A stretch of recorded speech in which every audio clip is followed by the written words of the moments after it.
नमो तच्छ भगवतो अरहतो सम्मा सम्बुद्धच्छ। জগৎপূজ্য মহাকারণিক তথাগত সম্যক সম্বুদ্ধ শ্রীচরণে কৃতজ্ঞ প্রণাম নিবেদন করে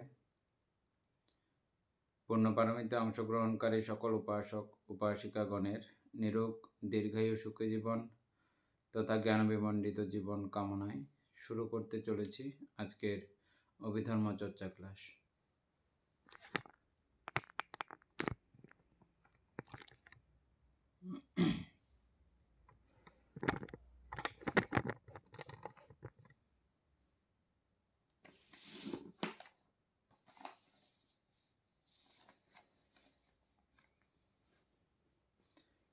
পারমিতা বড়ুয়া, আজকে আমাদের একজন নতুন উপাসক জয়েন করেছেন।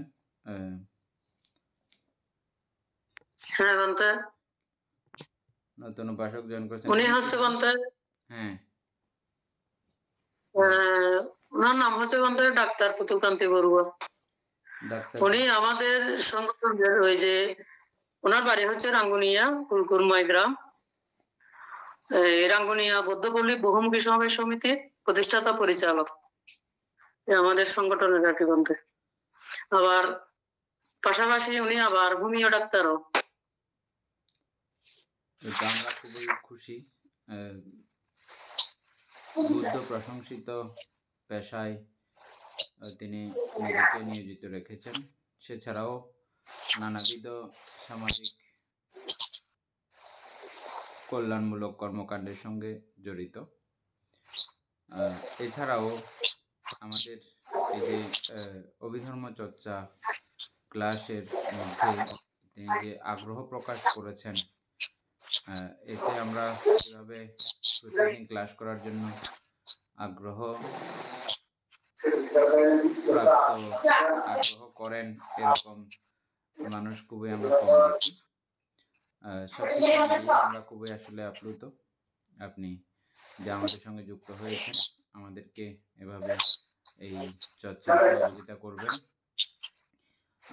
এখানে মূলত আমরা কেউ টিচার নই, আমরা প্রত্যেকেই এক সহযোগে করে আমরা বোঝার চেষ্টা করতেছি, বুঝতেছি। সবাই আমরা আলোচনা করি, যেটা স্থির সিদ্ধান্তে পৌঁছায়, প্রমাণিত হয়, ওটাকেই আমরা সত্য বলে গ্রহণ করে আমাদের এই অভিধর্ম চর্চা অব্যাহত রাখি। আমাদের ক্লাসের সকলের পক্ষ থেকে উপাসক পুতুল বড়ুয়াকে আমরা স্বাগত জানাই। আশা করছি উনি নিরোগ সুস্থভাবে এই ক্লাসে প্রতিদিন যুক্ত হবেন, এই কামনা প্রত্যাশা করছি এবং পুণ্যদান করছি।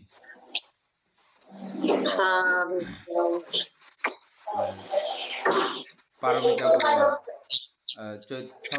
ছন্দটা পড়েন। আর আমাদের আবুসু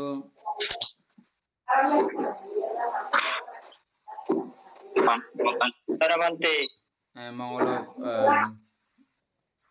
ছোটটার নাম কি যে আবার ভুলে গেছি, বিশুদ্ধ স্যার মঙ্গলক বিশুদ্ধ স্যার, যে কোনো একজন, আমি আশা করব যে কোনো একজনে ইয়ে করে রাখতে হবে, ভিডিও কলিং রাখতে হবে, যে কোনো একজনের চেহারা, আপনি অথবা বড়জন যে কোনো একজন, হ্যাঁ, ভিডিও কলিং করে রাখতে হবে।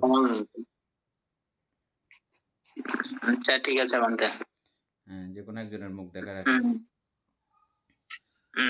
এবং ইয়াটা বন্ধ করবেন, ওই সাউন্ড মিউট করে রাখতে হবে। যখন আপনি কথা বলবেন না তখন সাউন্ড অফ করে রাখবেন, যখন কথা বলবেন তখন সাউন্ড খুলবেন। দুইজন তিনজন একসঙ্গে যখন সাউন্ড খোলা থাকে তখন কথা বোঝা যায় না ঠিক মতো। সেজন্য বিশুদ্ধাচারকে বলবো যে কালকের প্রীতি সম্পর্কে একটা সংক্ষিপ্ত ধারণা, সংক্ষিপ্ত, যাতে সেটা 1 মিনিট এর মধ্যে শেষ হয়ে যায় এই জাতীয়।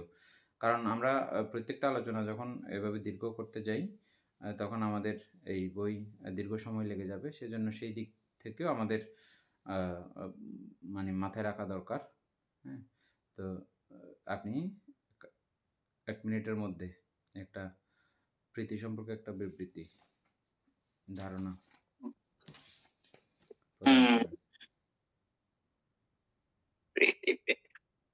আচ্ছা, প্রীতি প্রীতি হচ্ছে আমরা এটা যেহেতু প্রকীর্ণ সত্যসী প্রীতিটা এটা কুশল ক্ষেত্রেও উৎপন্ন হয়, আবার অকুশল ক্ষেত্রে উৎপন্ন হয়। কিন্তু বিশেষ ক্ষেত্রে কুশল ক্ষেত্রে এই প্রীতিটা সর্বাধিকভাবে উৎপন্ন হয় বেশি কুশল ক্ষেত্রে, কিন্তু অকুশল ক্ষেত্রে এটা এত কুশলের চেয়ে কম উৎপন্ন হয় এই প্রীতিটা। আর প্রীতিটা হচ্ছে এমন এক অবস্থা যখন এটা সমন্বস্বর সাতভাবে উৎপন্ন হয়, যেটা আপনার চিত্তকে প্রফুল্লতা বলি বা সন্তোষজনক বলি বা আপ্লুত করে ফেলে। এই প্রীতিটা পাঁচভাবে উৎপন্ন হতে পারে, এখানে বই আছে। এই প্রীতির মাধ্যমে আমরা এই প্রীতিটা আবার বিভিন্ন ভাবেও উৎপন্ন করা যায়, তাও আবার এখানে বইয়ে দিয়েছে। আর এই প্রীতি ধ্যান অঙ্গ বটে, আবার বুদ্ধির অঙ্গ। আবার আমরা দেখি যে প্রীতিকে অনেক সময় এই প্রীতি বর্ধিত করে, যখন শরীরে প্রীতি উৎপন্ন হয় এই প্রীতিকে বিদর্শনে বর্ধিত করে। অনেক ভান্তে বা অনেক উপাসক উপাসিকারা আছেন যারা অরহত পর্যন্ত সাক্ষাৎ করেছেন। তো এই প্রীতি এটা সংস্কার স্কন্ধের অন্তর্গত। এটা সমনস্য এই প্রীতির সাথে থাকবেই, সমনস্য ব্যতীত প্রীতি উৎপন্ন হয় না। এই এভাবে প্রীতিটা বিভিন্ন উৎপন্ন করা যায়, সেটা আমরা আলোচনা করেছি। বান্তে এতটুকু সম্পর্কে বল। ঠিক আছে, আপনাকে ধন্যবাদ। পারমিতা বড়ুয়া, ছন্দ একটু পড়েন।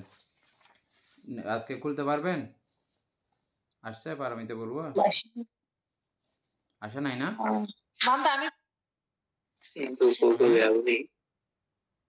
আমি করবো বলতে মা তো আসেনি। হ্যাঁ, পড়েন।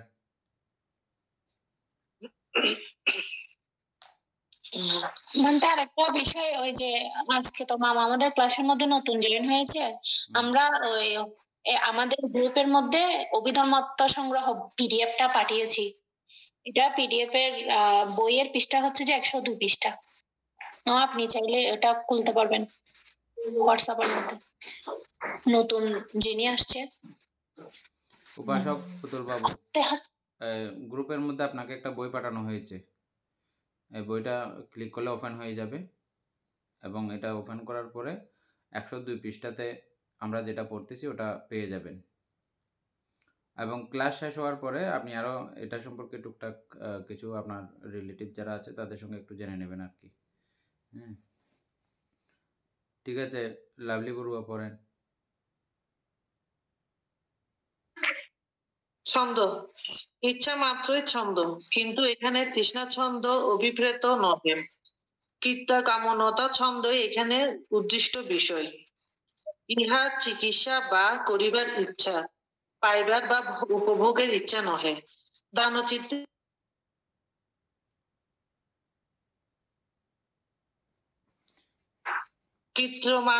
কামনতা ছন্দ আলম্বন ইচ্ছা করিলেও তৃষ্ণার ন্যায় আস্বাদাত্ম আসক্তির সহিত ইচ্ছা করে না।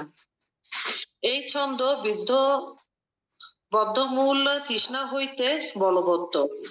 সেই অবস্থায় ইহা ছন্দাধিপতি ছন্দ ঋদ্ধিপাত নাম প্রাপ্ত হয় এবং তৃষ্ণা ধ্বংসে সক্ষম হয়। ছন্দজাত অনক্ষ খাতে মনসা চ ফুটসিয়া কামেসু চ অপরটি বদ্ধচিত্ত উদ্ধংসতি উচ্চতি। নির্বাণালম্বনের প্রতি যে ছন্দ তাহা কামনা মূলক নহে, ইহা কামনা অপ্রতিবদ্ধ। সপ্ত সর্বচিত্ত সাধারণ চৈতসিক এবং 6 প্রকীর্ণ চৈতসিক, এই 13 প্রকার চৈতসিকের সাধারণ নাম অন্য সমান চৈতসিক। অহেসংবাস সমানা অহ সমানা, এই 13 প্রকার চৈতসিক নিজেরা শোভন নহে, অশোভন নহে। ইহেরা অব্যাকৃত বা অনির্দিষ্ট। ইহারা শোভন চৈতসিকের সহিত যুক্ত হইলে শোভন কর্মে সাহায্য করে, অশোভন চৈতসিকের সহিত যুক্ত হইলে অশোভন কর্মে সাহায্য করে। প্রকীর্ণ চৈতসিক সর্বচৈত্য সাধারণ নহে। এনি এক লাইন করে আলোচনা। দীপেন বাবু আসছে? সার সংক্ষিপ্ত বলতে হবে, খুব খেয়াল করে শুনে রাখবেন। সমাধি ইন্দ্রিয় সার সংক্ষিপ্ত বলতে হবে। আমরা নর্মালি একবার আলোচনা করব, সার সংক্ষিপ্ত 1 মিনিটে বলার জন্য প্রস্তুত থাকবেন। যাকে জিজ্ঞেস করি, শিল্পী বড়ুয়া, অমিতা বড়ুয়া। হ্যাঁ, এনি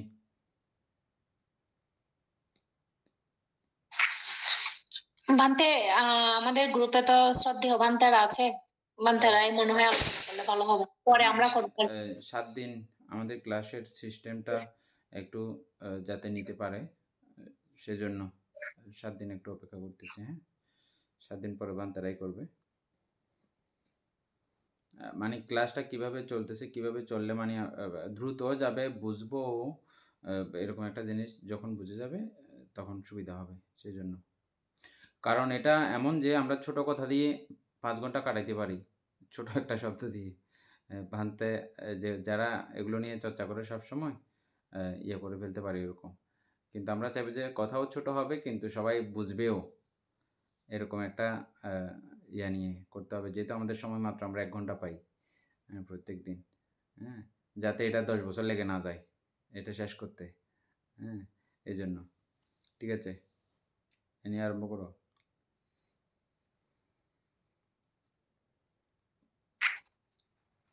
বান্তে, আপনি একটু সাহায্য করলে ভালো হবে বান্তে, কারণ ছন্দটা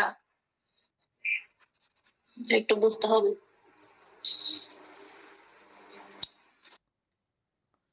ছন্দ, ইচ্ছা মাত্রই ছন্দ, অর্থাৎ এখানে ছন্দকে বলছে যে ইচ্ছা, মানে ইচ্ছার অপর নাম হচ্ছে যে ছন্দ। তো এখানে কিন্তু এখানে তৃষ্ণা ছন্দ অভিপ্রেত নহে, অর্থাৎ এখানে তৃষ্ণাকে ইচ্ছা মাত্র অভিপ্রেত নহে, এটাই বোঝাচ্ছে।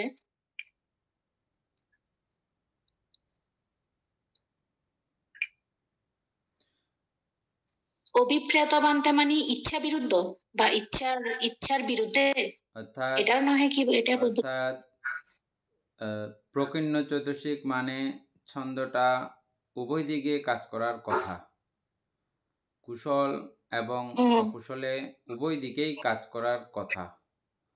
ঠিক আছে, এখন এই জায়গাতে আমরা লাভলি বড়ুয়া যে পড়লো এটাতে বুঝলাম যে এখানে অকুশল দিককেও এটাকে নিয়ে যাওয়া হয়নি, কুশলের মধ্যেও এটাকে রাখা হয়নি।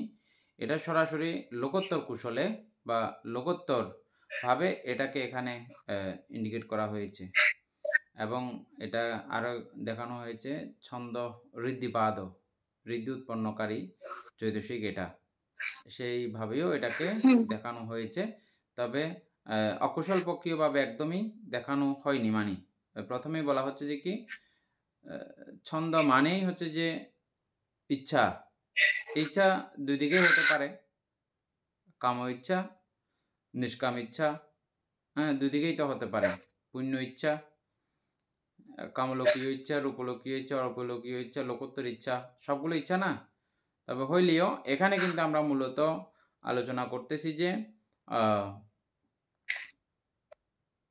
লোকোত্তর পক্ষীয় ভাবে, যাতে আমাদের লোকোত্তর বিষয় অধিগত করতে যাতে সুবিধা হয় সেই দৃষ্টিকোণ থেকে আলোচনা করতেছি। এই কথা অভিপ্রেত পর্যন্ত, মানে কামছন্দ অভিপ্রেত নহে, মানে ওই দিক থেকে বুঝবেন না, কামছন্দের দিকটা বুঝবেন না, এর পরের দিক থেকে বুঝবেন, কামছন্দের পরে থেকে।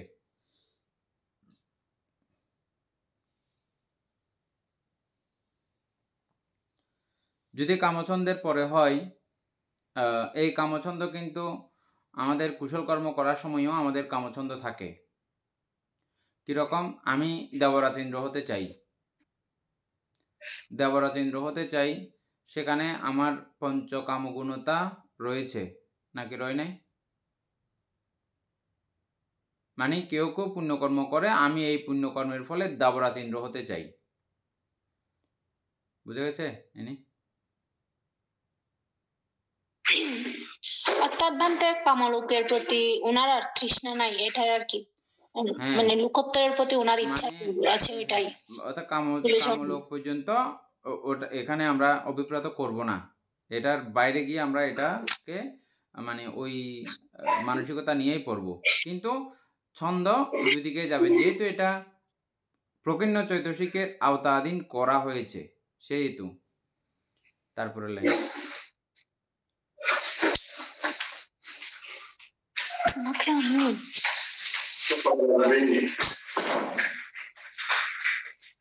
তারপর কর্তৃকাম্যতা ছন্দই এখানে উদ্দৃষ্ট বিষয়।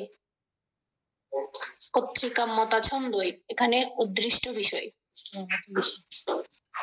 কর্তৃকাম্যতা মানে কি বানতে? কর্তৃকাম্যতা মানে হচ্ছে যে মানে আমার ওই নির্বাণের কাজ, নির্বাণ আয়ত্ত করার ইচ্ছা, হ্যাঁ, এগুলোকেই মূলত এখানে ছন্দ নামে মানে এই প্যারাতে শুধু এই জায়গাতে আমরা যেটা নির্বাণ লাভাতে যেটা চর্চা আমাদের চলছে এটাই কর্তৃকাম্যতা মানে হচ্ছে যে এটা। তারপরও কর্তৃকাম্যতা এটা গুগলে একবার দেখে নিলে ভালো হয়, গুগলের মধ্যে। তারপরে ইহা চিকিৎসা বা করিবার ইচ্ছা, পাইবার বা উপভোগের ইচ্ছা নহে। চিকিৎসা এটার একটা ইয়ে বাইর করছিলাম আমরা গুগল থেকে আগে, লেখা আছে কারো কাছে? এখানে মানে চিকিৎসা অর্থাৎ আবার বা দিয়েছে না, করিবার ইচ্ছা আর কি। চিকিৎসা মানে করিবার ইচ্ছা, হ্যাঁ, পাইবার বা উপভোগের ইচ্ছা নহে। যে কথা আমি ওই পূর্বেই বলেছি, কাম্যতা, কাম্যতা মানে হচ্ছে যে নির্বাণ কাম্যতা, বা ওই যে আমরা ক্রিয়া চিত্ত বলি না, ক্রিয়া চিত্ত বলতেছি না, মানে ওই জাতীয় নির্বাণকে আকাঙ্ক্ষা করা আর কি। আমার লোভ দেশ মোহ ক্ষয় করার ইচ্ছা, মূলত লোভ দেশ মোহ ক্ষয় করার ইচ্ছাকেই এই ক্ষেত্রে আমরা ছন্দ হিসাবে মানে জানবো, বুঝবো। পাইবার বা উপভোগের ইচ্ছা নহে, আমি পঞ্চকামগুণ সুখ পাইবার বা উপভোগ করিবার জন্য নহে।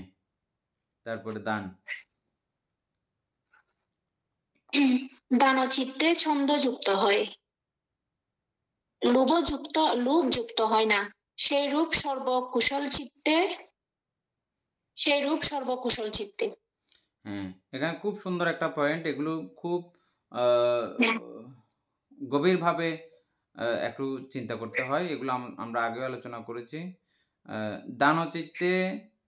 দানচিত্তে আমাদের মাঝে মধ্যে সুপ্ত মনোবাসনা থাকে যে যাদের জ্ঞান অনুসারে, জ্ঞানের তারতম্য অনুসারে কেউ কেউ দান করে যে আমি এই দানের পুণ্য ফলে দেবত্ব প্রাপ্ত হব, হ্যাঁ, এরকম করে সে কামনা একটা মনের মধ্যে অভ্যন্তরীণ ভাবে থাকে। কিন্তু যে মুহূর্তে তিনি দান করবেন সেই মুহূর্তের চিত্তের মধ্যে অলোভই থাকে, লোভহীন থাকে। ওই যে ইচ্ছাটা স্বর্গ পাওয়ার ইচ্ছা, এটা কিন্তু লোভ হইলেও এই যে মুহূর্তে তিনি দান করেন সেই মুহূর্তে সেই লোভচিত্ত জায়গা পায় না, লোভ চৈতসিক জায়গা পায় না এই চিত্তের মধ্যে, দান করার মুহূর্তে চিত্তের মধ্যে। যেমনটা আমরা কি বলছিলাম, হত্যা চিত্ত, আমরা মাছ ধরতে যাই, মাছ ধরে যে মাছের প্রতি বলি যে কি আমরা আমি হিংসা নিয়ে মাছকে হত্যা করতে যাইনি, আমি রান্না করে খাবো, এটা খুব সুস্বাদু মাছ, রান্না করে খাওয়ার জন্যই আমি হত্যা করতে গিয়েছি। কিন্তু প্রমাণিত অনুসারে ব্যাখ্যা মিলতেছে যে কি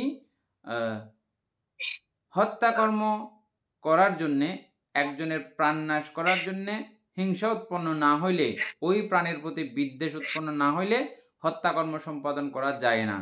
ঠিক একইভাবে এই বিষয়টাও, দান করার সময় লোভচিত্তের উপস্থিতি থাকতে পারে না।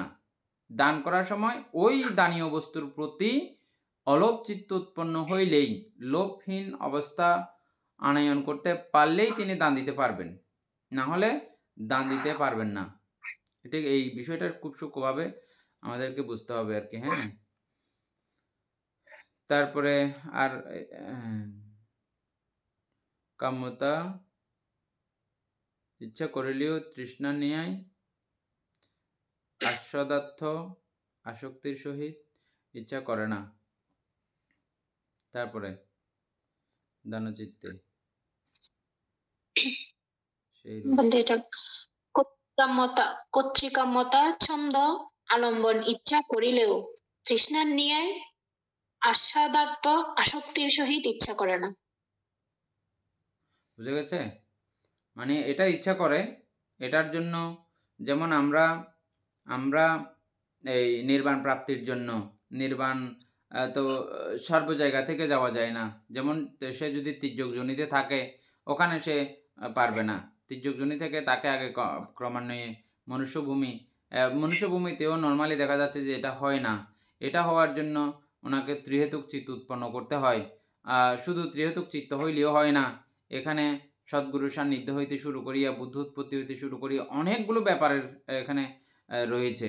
এটা এত সহজ কিছু নয়। আর এগুলো পাওয়ার জন্য কিন্তু ওই পরিবেশটা, ওই অবস্থাটা, ওই মানসিক অবস্থা এবং সর্বাঙ্গ পরিপূর্ণ মানব দেহ, বুদ্ধিমত্তা, বুদ্ধিদীপ্ত সম্পন্নতা একজন মানুষ হওয়ার জন্য কিন্তু এই পুণ্যের কোনো বিকল্প নাই। আছে কি?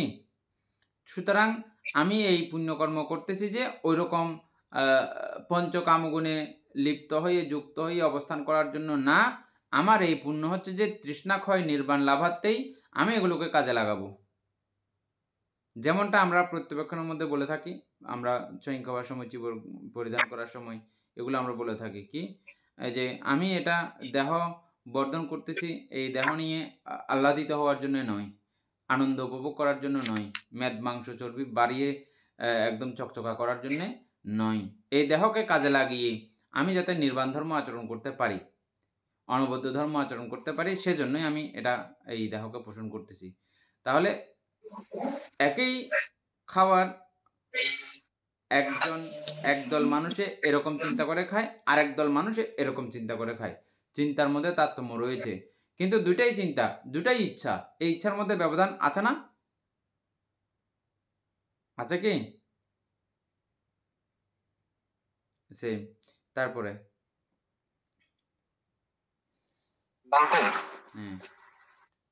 লাইনটা আরেকবার একটু বললে হয়তো, তো এখন বুঝতেছি না।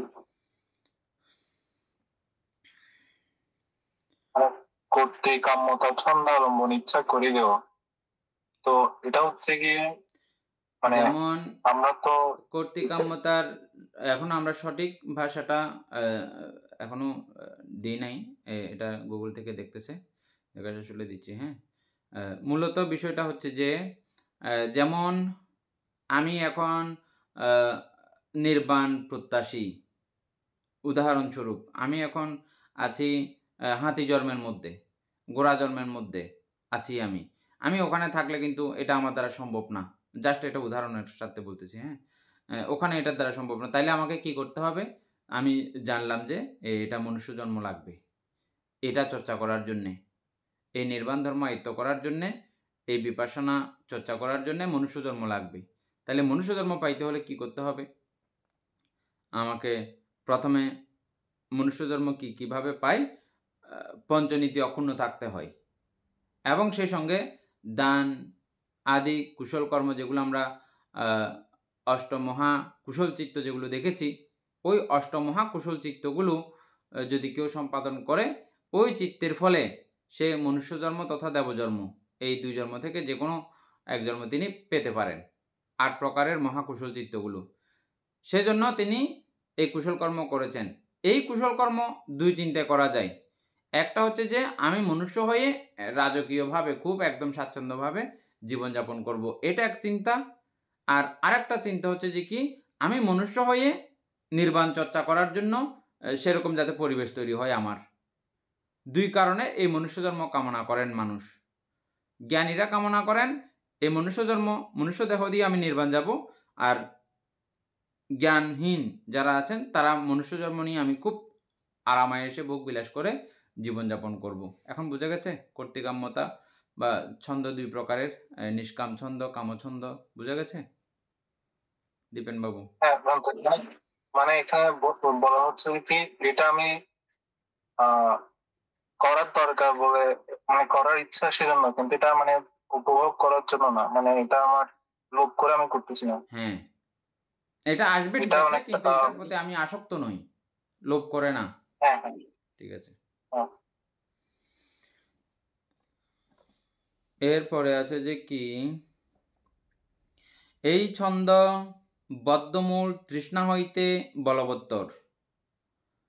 এই ছন্দ বদ্ধমূল তৃষ্ণা হইতে যেটা কামছন্দীয় তৃষ্ণা, কামের প্রতি তৃষ্ণা, পঞ্চকামগুণের প্রতি তৃষ্ণা, ওটা থেকে কিন্তু এই ছন্দ কিন্তু বলবত্তর। আমরা এখন এখানে যেটার আলোচনা আমাদেরকে করা হচ্ছে ওটা কিন্তু বলবত্তর, এটা বলা হচ্ছে সেই অবস্থায় ইহা ছন্দাধিপতি। যখন এরকম একটা অবস্থা যখন আমরা বানাই এই চৈতসিককে, তখন এটা কে বলা হয় ছন্দ আধিপতি। এটাকে যখন প্রাবল্য করে ফেলবো, শক্তিশালী করে ফেলবো, এটা নির্দেশেই যখন সবকিছু চলবে, যাবতীয় কুশল চৈতসিক যেগুলো আছে এগুলোর সঙ্গে যারা যারা কাজ করবে ওদের সবার উপরে একসময় সে প্রাধান্যতা বিস্তার করে। ও নির্দেশ করে যে তুমি এরকম চলবে, যে তুমি এটা করবে, যে এটা করবে, যে ও সবার উপরে লিড করে। এই ছন্দটা, ছন্দ মানে আমার এই কুশল ইচ্ছাটা আর কি, নির্বাণ ইচ্ছাটা, এটাই যখন সবাইকে লিড করে, লিড দেয়, তখন এটার নাম হয়ে যায় ছন্দ অধিপতি। বুঝা গেছে? এনি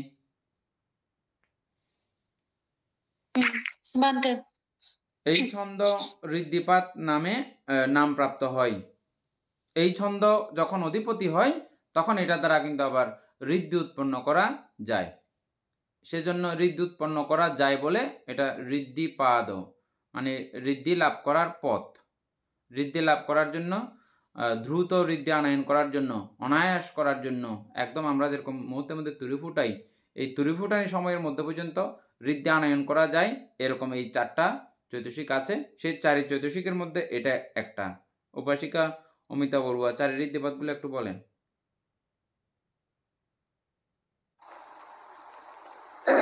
বান্তা একটা হচ্ছে ছন্দ, আর একটা বীর্য, তারপর তিন চিত্ত, আর একটা মীমাংসা বা প্রজ্ঞা। ধন্যবাদ।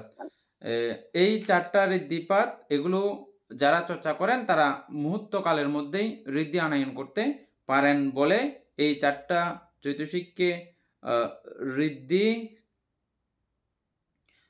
চারি ঋদ্ধিপাদ মধ্যে এই ছন্দ একটা ঋদ্ধিপাদ নামপ্রাপ্ত হয় এবং তৃষ্ণা ধ্বংসে সক্ষম হয়। এই ছন্দকে, এতক্ষণ এটা ঋদ্ধিপাদের বেলায় আলোচনা করলাম, এই ছন্দকে যখন আমরা নির্বাণ ইচ্ছায়, নির্বাণ প্রাপ্তিতে যখন কাজে লাগাবো, তখন এটা নির্বাণ পর্যন্ত এনে দিতে পারে, আনয়ন করে দেয় এই ছন্দ চৈতসিক। তাহলে একদম ছন্দের আমরা ওখান থেকে শুরু করে এখান পর্যন্ত পুরোটাই দেখলাম।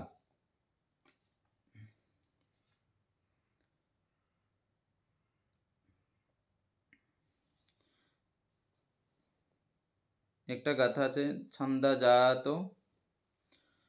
অনাখ্যাতে মানসা চ ফুট্টো সিয়া কামেষু চ আপট্টিবদ্ধ চিতো উদ্ধং সোতোতি বুচ্চাতি।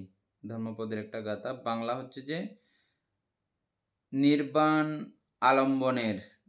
আলম্বনের প্রতি যে ছন্দ তাহা কামনামূলক নহে, ইহা কামনা অপ্রতিবদ্ধ। আমরা যে নির্বাণ ইচ্ছা করি অনেক সময় এইভাবে আমরা কথার কথা বলি আমি নির্বাণ কামনা করি। নির্বাণ কোনো কামনীয় বিষয় নয়, নির্বাণ কোনো জায়গা নয়, নির্বাণ কোনো স্থান নয়, নির্বাণ কোনো অবস্থা নয়। এটা একটা অনবদ্য একটা অবস্থা, এটা কোনো বদ্ধ অবস্থা নয়, অনবদ্য, খালি শূন্য নিরাকার একটি অবস্থা এই নির্বাণ। তো ওটা তো কিছুই না, ওটা আবার কামনা করার কোনো বিষয় হলো নাকি? কোনো কামনা করার বিষয় এটা নয়। তারপর আমরা কথার ছলেই বলি আমি নির্বাণ প্রার্থনা করি, নির্বাণ প্রার্থনা করি, এভাবে বলি আর কি। এটা কিন্তু এই গাথাতে কিন্তু এখানে বলা হচ্ছে যে নির্বাণ কোনো কামনামূলক নহে, কামনা অপ্রতিবদ্ধ, কামনার সঙ্গে এটাকে মিলাইলে হবে না। সপ্ত সর্বচিত্ত সাধারণ চৈতসিক এবং 6 প্রকীর্ণ চৈতসিক, এই 13 প্রকার চৈতসিকের সাধারণ নাম অন্য সমান চৈতসিক। আমরা সর্বচিত্ত সাধারণ চৈতসিক আলোচনা করে এসেছি এবং এখানে 6টা আমরা পড়েছি এ পর্যন্ত। 6 এবং 7 মিলে 13টা, 13টাকে একগুচ্ছভাবে আরেকটা নাম দেওয়া হয়েছে অন্য সমান চৈতসিক। অন্য সমান চৈতসিক নাম মনে রাখবেন অমিত বড়ু, এটা খুব দরকারি কথা। হ্যাঁ, অন্য সমান চৈতসিক বললে এগুলো বুঝতে হবে। অন্য পরবর্তী লেখা থাকবে অন্য সমান চৈতসিক যুক্ত হবে এগুলোর সঙ্গে, এরকম লেখা থাকবে। অন্য সমান চৈতসিকের এত থেকে এত পর্যন্ত যুক্ত হবে এরকম লেখা থাকবে, তখন অন্য সমান বললে হারিয়ে ফেলবেন।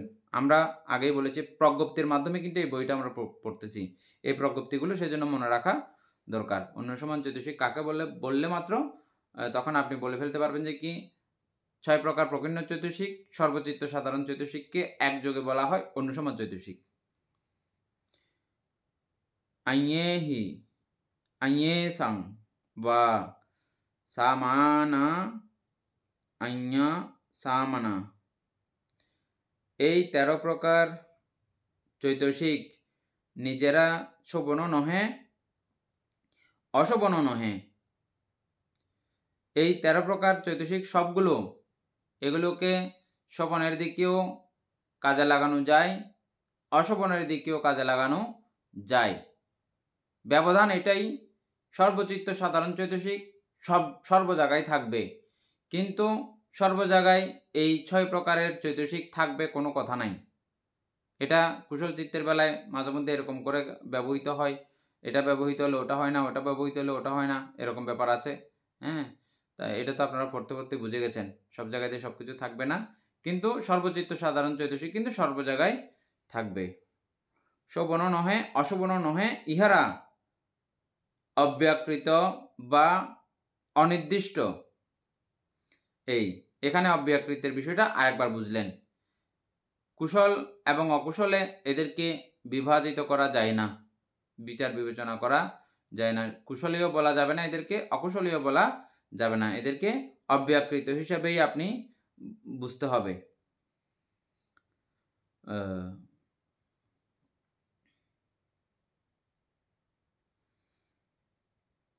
অব্যাকৃত বা অনির্দিষ্ট। ইহারা শোভন চৈতসিকের সহিত যুক্ত হইলে শোভন কর্মে সাহায্য করে। আমরা আগেই থেকে বলছি, কুশলের সঙ্গে যুক্ত হলে কুশলে সাহায্য করবে, অশোভন বা অকুশলের সঙ্গে যখন যুক্ত হয় তখন অকুশল কর্মে সাহায্য করে বা অশোভন কর্মে সাহায্য করে। এই প্রকীর্ণ চৈতসিক সর্বচিত্ত সাধারণ নহে। এই যে 6টা পড়লাম এগুলো কিন্তু সব চিত্তের মধ্যে কিন্তু থাকবে না। এই শেষ হয়েছে। আমরা আপনারা কিরকম বুঝছেন এটা জানার জন্য প্রথমে লাভলি বড়ুয়া, আপনি তো পড়ছেন, পড়লে আধা বোঝা হয়ে যায়, আমাদেরকে একটু সংক্ষিপ্তভাবে বলেন এখানে আপনি কি বুঝছেন ছন্দ সম্পর্কে, এখানে কি আলোচনা করছি আমরা।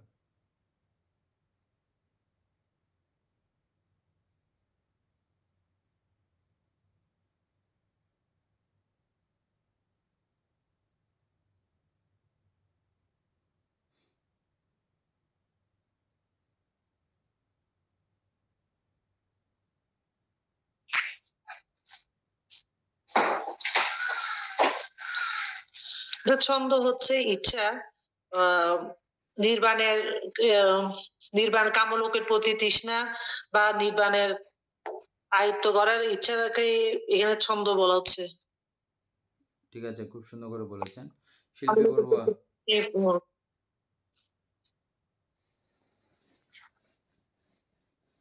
শিল্পী বড়ুয়া, হ্যাঁ। এই ছন্দ হচ্ছে, ছন্দ মানে ইচ্ছা বা ইচ্ছা। এখানে মনে করেন ওই যে নির্বাণকে মানে ছন্দ নামে অভিহিত করা হয়েছে, এবং এই এই ছন্দাতে লোভ থাকবে না, শুধু সবসময় কুশল চিত্তেই মানে আলম ইচ্ছে করবে, তৃষ্ণার জন্য আসক্তি থাকবে না কোনো, নির্বাণকে কোনো ইয়ে থাকবে না, ওই যে নির্বাণের দিকেই সবসময় তৃষ্ণা উৎপন্ন হবে। এবং এই ঠিক আছে, আপনাকে একটা আমি কাজ দিচ্ছি, কালকে ক্লাসের শুরুতে এটা সংক্ষিপ্ত 1 লাইন বা 2 লাইনের মধ্যে পুরো জিনিসটা আপনি যা বুঝেছেন সুন্দর করে কয়েকবার ইয়া করে আপনি লিখে রাখবেন। কালকে ক্লাস শুরুতে আমি আপনাকে বলবো যে ছন্দ সম্পর্কে আপনি যেটা লিখেছেন এটা আমাদেরকে একটু জানান, ঠিক আছে? এখন বলেছেন হয়েছে, কিন্তু আমি চাই এটা আপনি বাড়ির কাজ হিসেবে 2 লাইন লিখবেন, ঠিক আছে? তারপর অমিতা বড়ুয়া।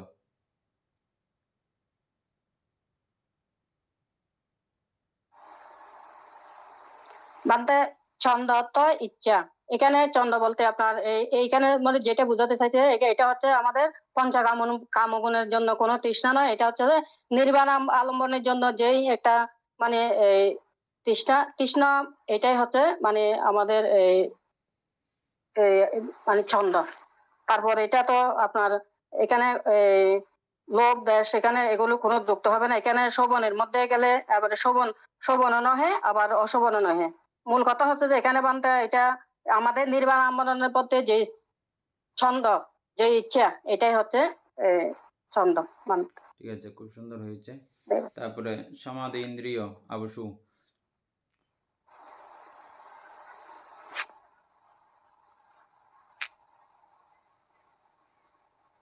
বলতে এটা এটা তো মনে করেন ছন্দ বাচ্চা বা অভিলাষ বা দৃঢ় আকাঙ্ক্ষা পাবের ইচ্ছা।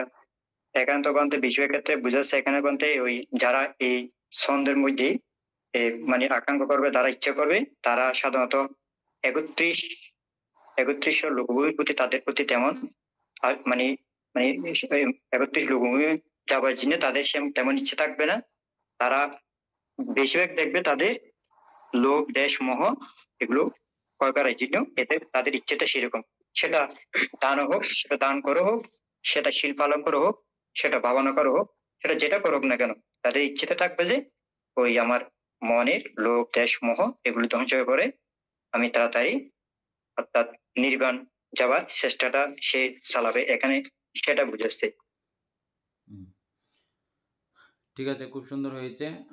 আমাদের বিশুদ্ধাচারের একটা বাড়ির কাজ থাকবে এটাই, যে গুরুভান্তের কাছে বসে আপনি অকুশল পক্ষীয় ছন্দ কিরকম হবে একটা উদাহরণ, তারপরে মানে অকুশলের ছন্দটা সম্পর্কে আপনি 1 লাইন গুরুভান্তের কাছ থেকে শিখে নেবেন, 1 লাইনে কিভাবে এটাকে কমপ্লিট করা যায়।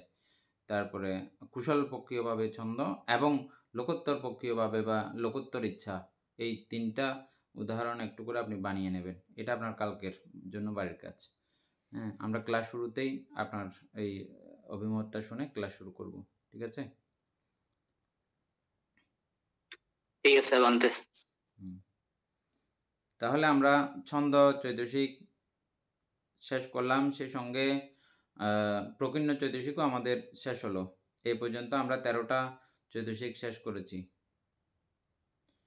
এখন আসতেছে 14 প্রকার অকুশল চৈতসিক। 14 প্রকার অকুশল চৈতসিক।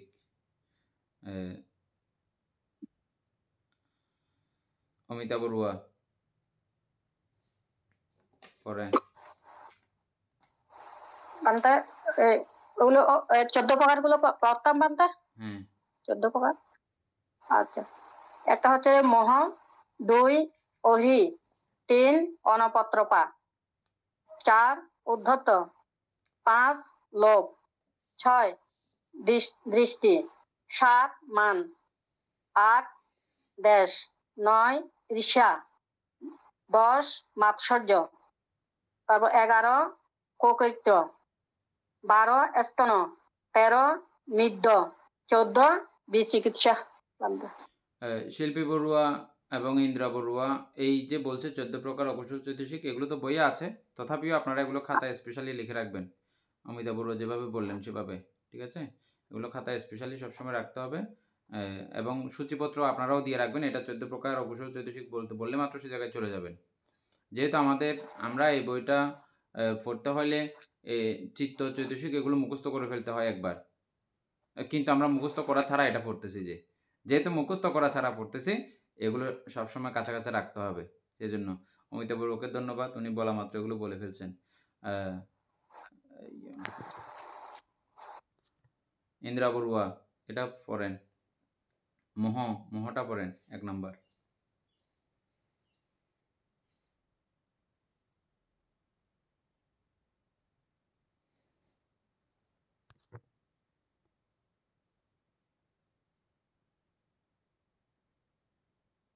আপনার সাউন্ড বন্ধ।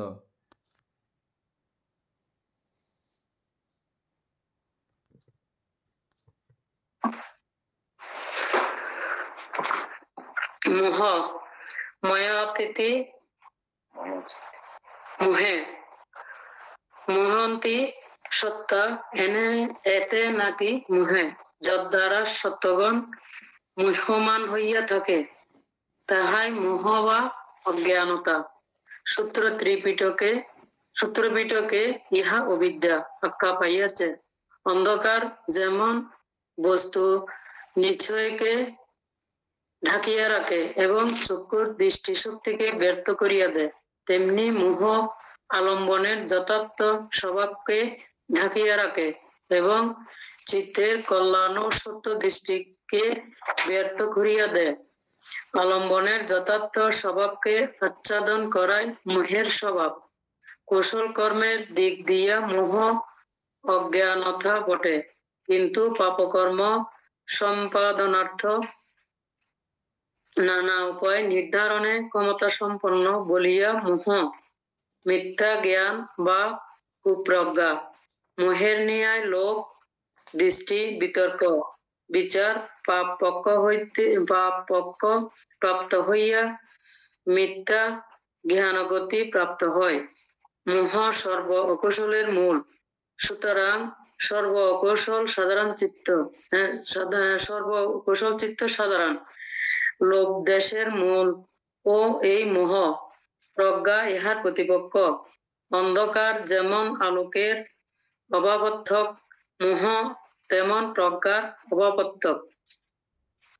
আলোকের বৃদ্ধিতে যেমন অন্ধকার আপনা আপনি হ্রাস পাইতে থাকে, তেমন প্রজ্ঞার বৃদ্ধিতে মোহ আপনা আপনি হ্রাস পাইতে থাকে।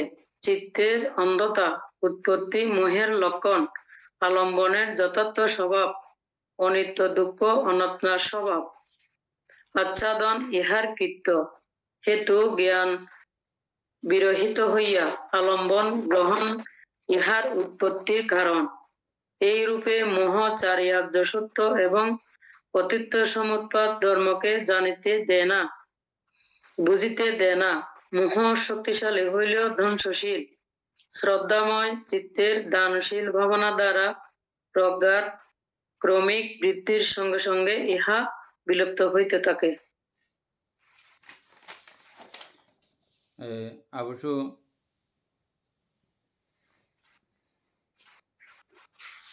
বিশুদ্ধাচার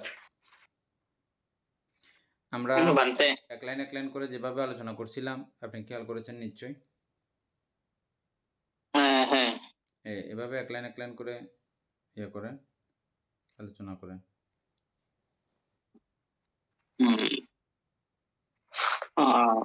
মুহাতিথি মোহ, মুহান্তি সত্তা এতে নাথি মোহ, অর্থাৎ এটা পালি।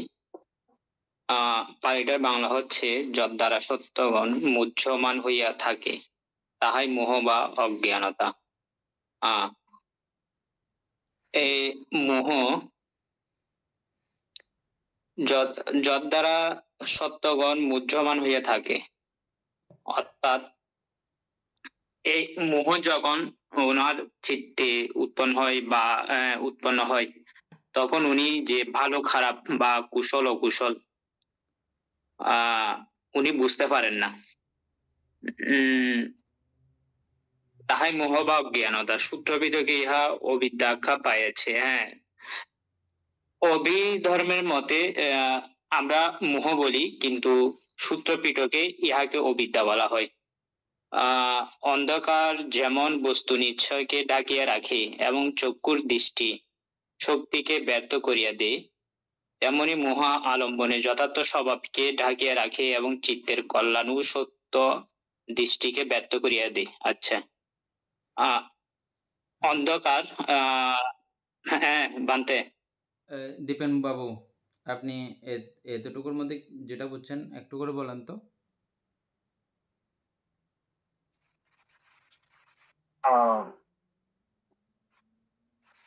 এগুলো আমাদের পরম সত্য। এগুলো আসলে তৃষ্ণা বা লোভ দেশ এগুলোর মধ্যে চাপা পড়ে থাকে। এগুলো আমরা আসলে দেখতে পাই না ভালো করে। তো এটাই হচ্ছে গিয়ে মোহের কাজ।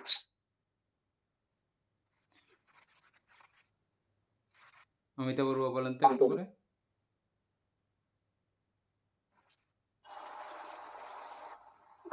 আমরা মহত্ব অজ্ঞানতা এবং অবিদ্যা। আমরা চতুরার্য সত্য না জানার কারণে আমরা মানে মোহের মধ্যে আচ্ছন্ন হয়ে থাকি। এখানে যদ্বারা সত্যগণ মুহ্যমান হইয়া থাকে বলছে এখানে, মানে যারা আমরা অজ্ঞানতার কারণে এখানে আমরা মোহের মধ্যে ডুবে থাকি।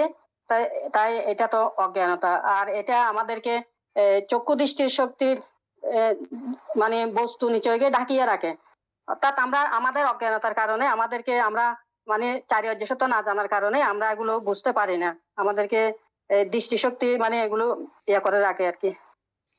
ঠিক আছে, এটা আমরা অনেকবার আলোচনা করছি। এটা আপনারা খুব সুন্দর করে মনে রেখেছেন এবং বুঝতেছেন। আসলে মোহ বোঝা মানে পুরো ত্রিপিটক সম্পর্কেও জ্ঞান রাখে।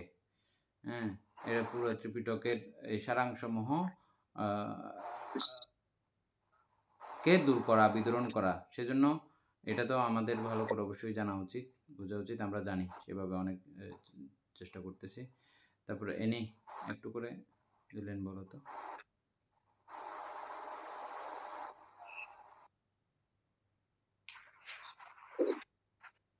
বলতে মোহ হচ্ছে যে অর্থাৎ অজ্ঞানতা, অর্থাৎ মোহর আরেক নাম হচ্ছে যে অবিদ্যা, যেটা সূত্র পিটকে আমরা অভিধর্ম পিটকে মোহকে অজ্ঞানতা হিসেবে জানি, আর সূত্র পিটকের ইয়েতে অবিদ্যা। তো অবিদ্যা হচ্ছে যে অর্থাৎ যেখানে কোনো বিদ্যা নাই। বিদ্যা মানে হচ্ছে যে যে চারিত্র্য সত্য সম্পর্কে জ্ঞান থাকাটাই হচ্ছে যে বিদ্যা, আর চারিত্র্য সত্য সম্পর্কে জ্ঞান না থাকাই হচ্ছে যে অবিদ্যা। তো যার কারণে অবিদ্যার কারণে কিন্তু আমরা মোহকে চিনতে পারি না। তো আর বিদ্যা যখন উৎপন্ন হয় তখন কিন্তু আমরা সেটা মোহকে চিনতে পারি। বানতে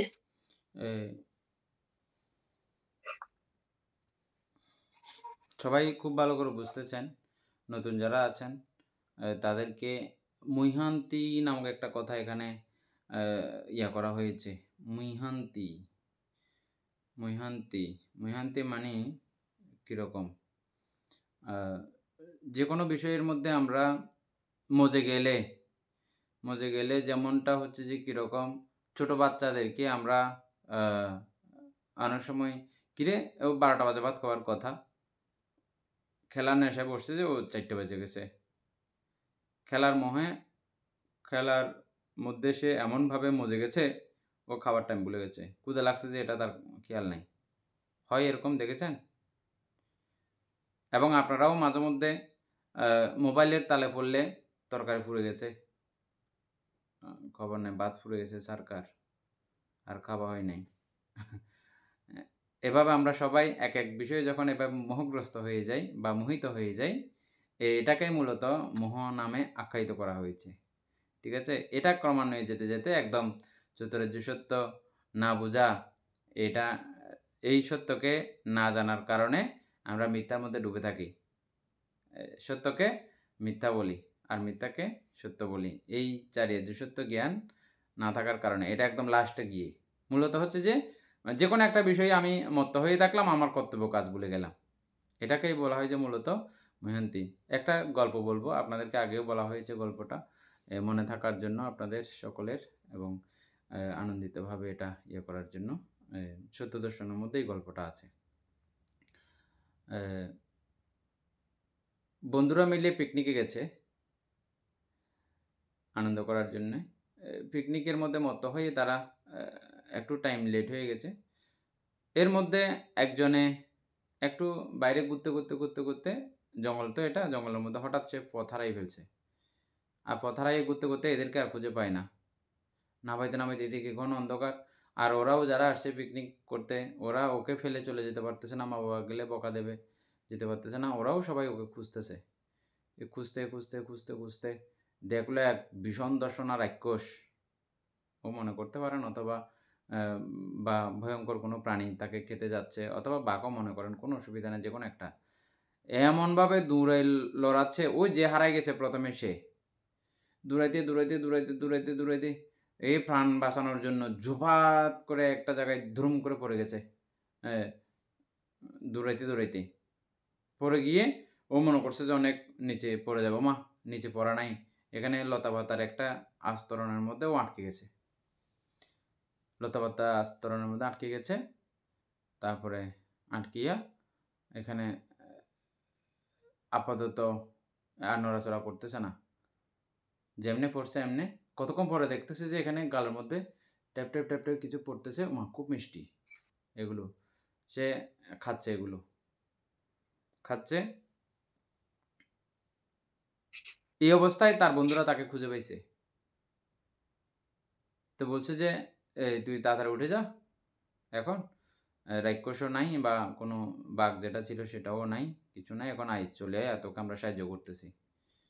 তো ও বলতেছে যে আরেকটু অপেক্ষা কর, আমি আরেকটু মধু খেয়ে নিই। এখানে খুব সুস্বাদু, একদম গাছের থেকে সরাসরি ট্যাপ ট্যাপ ট্যাপ ট্যাপ করে মধু পড়তেছে, আমি খুব আরাম করে খাচ্ছি, একটু অপেক্ষা কর। বলছে না, ইয়া করিস না, এই অবহেলা করিস না, আরেকটা ঘটনা ঘটতেছে। কি ঘটনা? বলছে যে যে গাছের মধ্যে মধুর বাসা, সেই গাছটাকে একটা সাদা ইঁদুর একটা কালা ইঁদুর কাটতেছে। ও গাছটা দেখলো একবার, ও মা, এত বিশাল গাছ, এত মোটা গাছ, সাদা ইঁদুর আর কালা ইঁদুরে খায় না, একটা গাছ ফুরাইতে পারবো না ওরা? কি পাগলামি কথাবার্তা কস, তিয়া কথা এখানে মধু খাইলে আরো। ও মধুর নেশা পরে মধু খাচ্ছে। বলছে না, এটা সাদা ইঁদুর কালা ইঁদুর খাইলেও এগুলো তো ক্রমান্বয়ে কাটতেছে, এবং কখন থেকে কতদূর কাটছে আমরা ভালো করে চোখেও দেখতেছি না। ভিতরে ভিতরে ওরা গত করে ভিতরে যদি কাটি থাকে, আমরা কি দেখতেছি পুরোটা? আমরা উপর থেকে দেখতেছি যে ওরা কাটতেছে দুইটা ইঁদুরে, সাদা ইঁদুর এবং কালা ইঁদুরে কাটতেছে। তাড়াতাড়ি উঠ, আমরা তোকে সাহায্য করতেছি, যে কোনো মুহূর্তে গাছটা পড়ে যেতে পারে। ও যে তিয়া আরেকখানা তিয়া, একখানা মধু খাইলি। এই মধু খাবার তালে পরে ওরা বন্ধুরাও আছে। আর ঠিক এমন অবস্থায় গাছটা মোটমট করে ভেঙে পড়ে গেছে। উপরে বেশি লোড না, ফোর্সে তো ফোর্সে ওর গায়ের মধ্যে। আর লতা পাতার যে বেষ্টনী, ওই বেষ্টনীটা কোনো রকম যদি ছিঁড়ে যায়, এমন প্রপাতে সে চলে যাবে, এমনিও বাঁচবে না, আবার গাছের চাপ সবকিছু মিলেমিশে একাকার হয়ে মরে সর্বনাশ হয়ে গেছে, মোহিত হয়ে গেছে সামান্য মধু খাবার লোভে। হ্যাঁ, এটা অবশ্য সুন্দর একটা উদাহরণ ছিল, যে এরকম যেমন আমরা আমাদের আয়ুষ্কালকে স্বাভাবিকভাবে আমরা ধারণা করে নিই যে না না 90 বছর আগে মরজম না, মিনিমাম 90 বছর বয়স। অথচ ওগুলো আমাদের চিন্তায় আসে না, কোনগুলো আর বদলে দা পাইয়ে মরি গুই, জোয়ান পাইয়ে মজ্জি, বিভিন্ন বয়সের মানুষ মজ্জি। এটা আমাদের মানসিকতার মধ্যে আসে। 90 95 নবাইচম না, মিনিমাম 100 নবাইচম না, এরকম করে আমাদের একটা ভাব থাকে সবসময়। হ্যাঁ, কিন্তু সাদা অন্দুরে কালা অন্দুরে কদ্দুর খাই ফেলি, কদ্দুর আছে তো আইয়ে খন্য পারি, গোড়া দিয়ে এটা ঠিক আছে না, নাকি গোড়ার ভিতরের সাইডে খুল খুললে এই অত জানি না নজানি যেহেতু। কিন্তু সাদা অন্দুর কালা অন্দুর হচ্ছে যে রাত এবং দিন, রাত্রি এবং দিনে আমাদের এই সময়টা তো যদিও বা 6 ঘন্টা 6 ঘন্টা, কিন্তু চলে তো যাচ্ছে। যদি বিতরকুল গুল্য হয়, অর্থাৎ আমাদের যন্ত্রপাতি যদি নষ্ট হয়, যে কোনো মুহূর্তে উপর থেকে সর্বনাশ হয়ে গেলে রাতে দিনে তো কাটি ফেলতেছে আয়ুগুলোকে। ঝপাত পড়ে যাব। হ্যাঁ, এই সাংসারিক অল্প অল্প মধু, দাদি ডাকতেছে ঠাকুমা বলে, ওহ কলজার মধ্যে কি ভালো লাগে। হ্যাঁ, তারপরে বিভিন্ন জনের বিভিন্ন রকমের আলিঙ্গনতা, আপনতা, এগুলো আমাদের অত্যন্ত প্রিয় অনুভূতি দেয়। ওই প্রিয় অনুভূতির কারণে আমরা প্রত্যেকে খুব স্বাচ্ছন্দ্য বোধ করি। এটি আর কেন পরে গুজুম বিভিন্ন রকমের ইয়ে করতে আমরা পছন্দ করি। ধর্মীয়ভাবে কেউ ডাকলে কালিও করুন যাবো, মরিজের গুণে খালিয়ে আজকে মরিজের গুণে খালিও গুজুম ধর্ম, অসুবিধা নেই, খালিও গুজুম দিয়ান, অসুবিধা নেই। এবার বলবো এটাকে ফিস দিই, ওটাকে আলিঙ্গন করি। ওই যে মহান্তি, হ্যাঁ, আমাদেরকে এই কামনাগুলো এভাবে মোহিত করে রাখে। এটাই মহান্তি বলতে, এটা মনে রাখবেন। এটা আমি বোঝানোর জন্য এটা বললাম। বিশুদ্ধাচার, তারপরে আমরা আর কয়েকটা লাইন আলোচনা করে আজকে ক্লাস শেষ করব। কালকে মহাটাও বিস্তারিত আলোচনা করবো আর।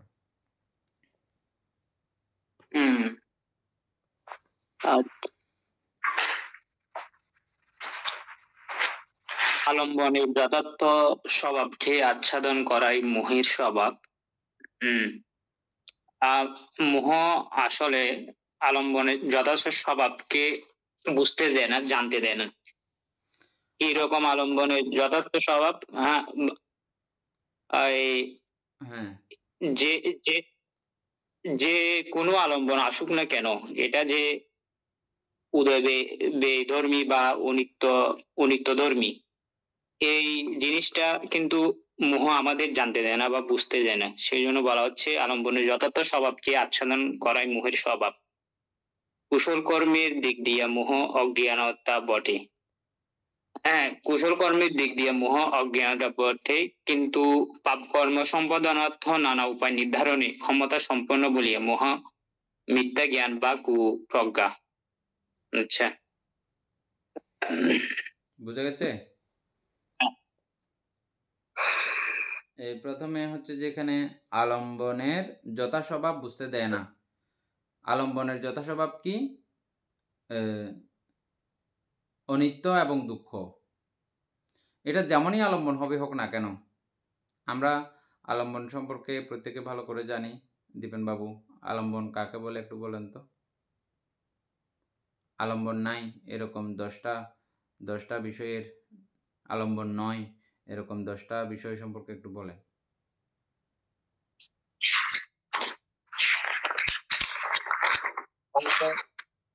আলম্বন হচ্ছে যে বিষয়গুলো নিয়ে আমরা চিন্তা করি, সেগুলো হচ্ছে আলম্বন। এটা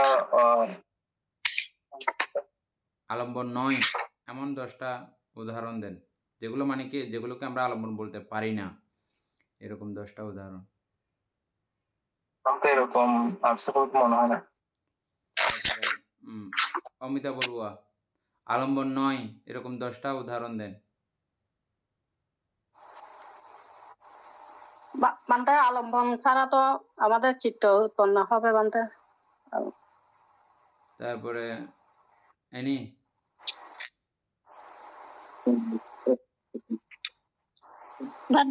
জগতে এমন কিছু নাই যে আলম্বন হয়।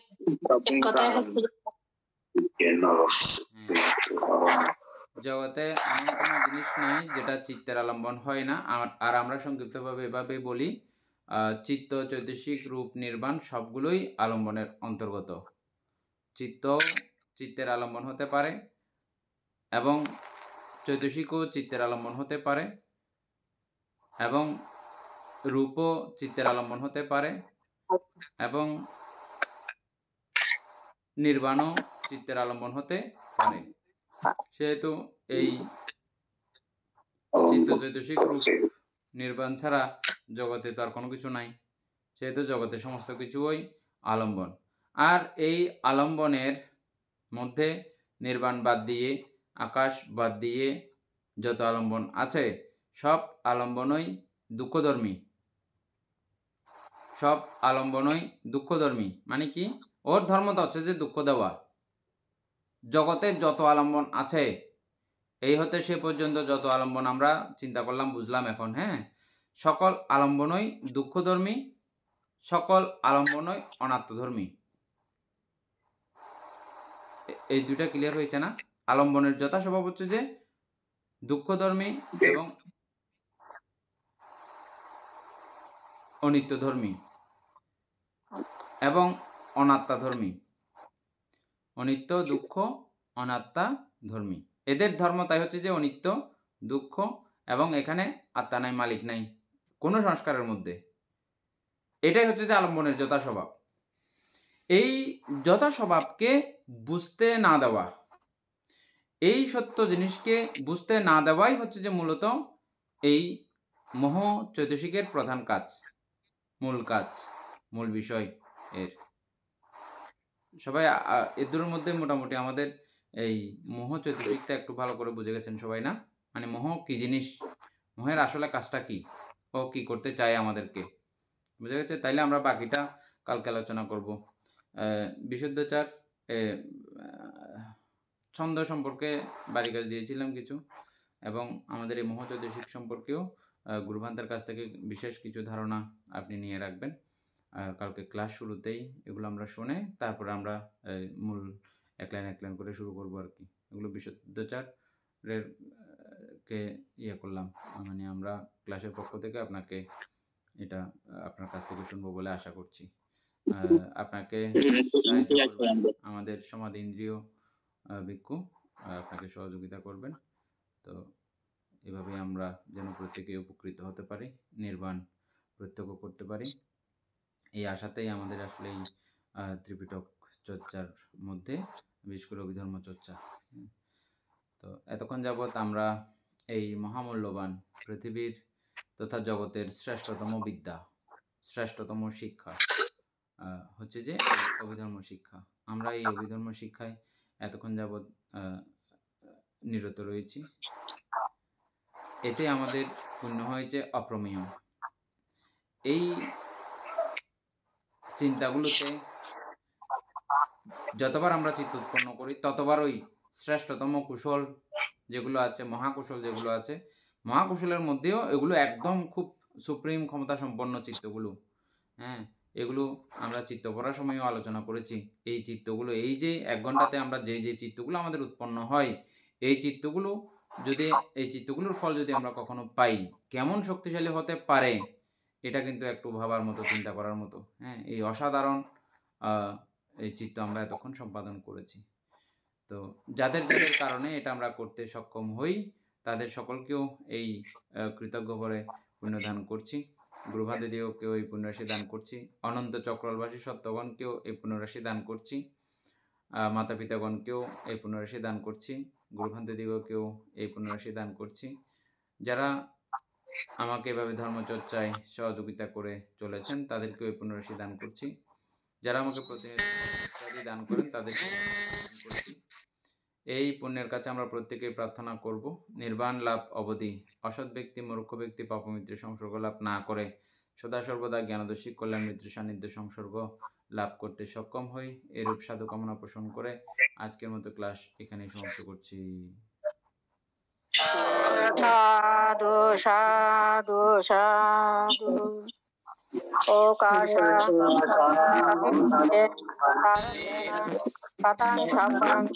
অপরাধং ক্ষমাতু মে ভন্তে দোতে আম্পে ওকাশা বন্দামি ভান্তে তারতেন কতং সর্বং অপরাধং ক্ষমাতু মে ভন্তে তাতি ওকাশা বন্দামি ভান্তে তারতেন কতং সর্বং অপরাধং